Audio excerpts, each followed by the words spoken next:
مجھے کوئی عدالت میں کہے کہ آپ آ کر گواہی دیں، میں ہرگز گواہی دینے کے لیے تیار نہیں۔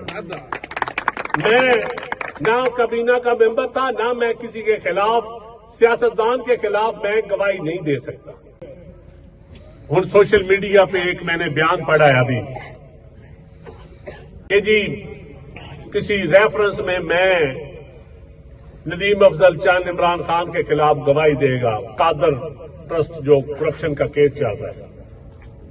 میں وضاحت کرنا چاہتا ہوں کہ نیب نے مجھے 2 مرتبہ نوٹس بھیجا اور مجھے بلایا، کیونکہ میں بھی اس کابینہ کا ممبر تھا، اور میں نے سارے ممبر ان کے پاس پیش ہوئے۔ میرا بھی نیب نوٹس دے بلائے تو جانا بنتا ہے، ایک لا ابائڈنگ پرسن کے طور پہ فرض ہے، کوئی ایجنسی جب آپ کو بلاتی ہے تو آپ نے جانا ہوتا ہے۔